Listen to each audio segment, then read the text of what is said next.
churches and technology, next on the Metal Pulpit.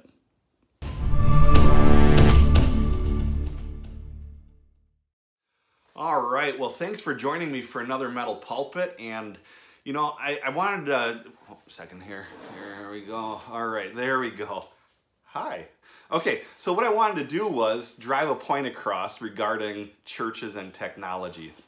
I was watching a video this morning, and the pastor had the camera down here. For some reason, we think it's okay to film with the phone down here, and we're looking at it that way. He didn't look good. And you know what? Nobody would from that perspective, because you're not meant to look at somebody from under the chin up. It makes your nostrils big, and I don't need any help in that area. And it just was a creepy thing to watch, to be honest with you.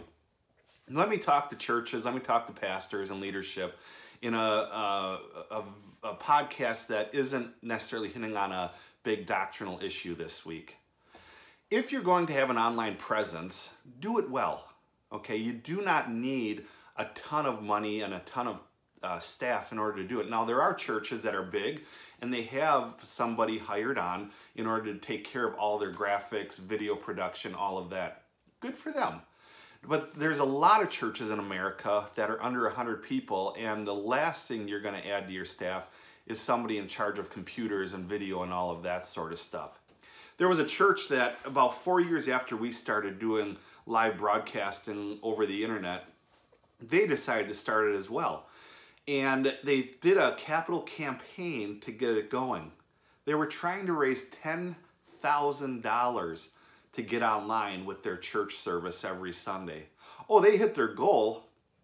Why? I don't know. But they did hit their goal, and they're streaming. But they realized pretty quick that the audience is really no different than other churches that aren't investing all that money into their production.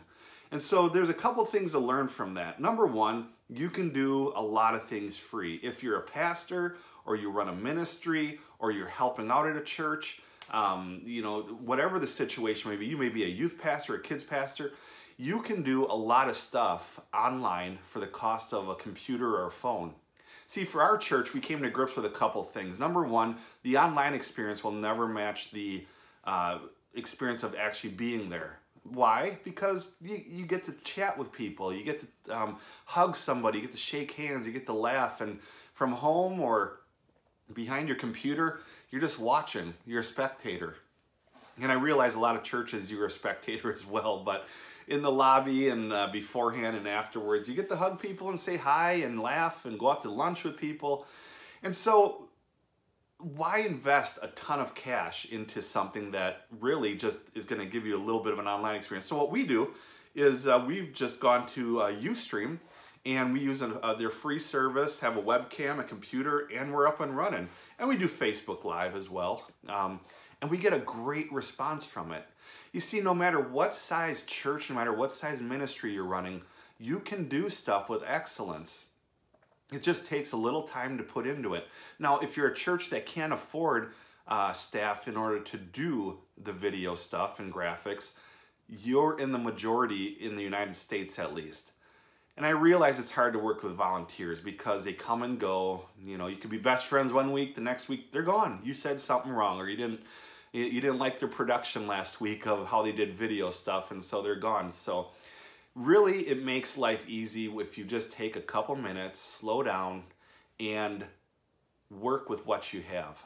If you ever need help in these areas, I'm a pastor of a small church. I've been here for 14 years, and we do a lot of online stuff, but we do it on a shoestring budget. I'd be happy to talk with you about how we do things and what we use. And quite honestly, a lot of it comes from a simple computer, older computer, a webcam, and for our Facebook Live, a simple iPhone right in front of the podium on Sundays is all we use. And for podcasting, a lot of us guys that are on Sanctuary, all we use is our phone. Maybe our laptop computers, but it's basically our phone. And you can set up YouTube for free. You can do so many things for free these days online. And so, quite honestly, let me encourage you with this. Step back from what you're doing and look at it honestly and say, if I was tuning into this, would I stick around and watch? And if you aren't, re-examine how you're doing it, because your online presence speaks loudly before somebody would even visit you in person. So a little bit of an off topic this week, but I wanted to challenge you. And quite honestly, us Sanctuary guys, we're here for you. We'll answer questions even about how to do these things right. So shoot me a question, pastorbobadams@gmail.com. I'll answer any of them pertaining to this podcast, or I'll address them in future podcasts. Have a great day.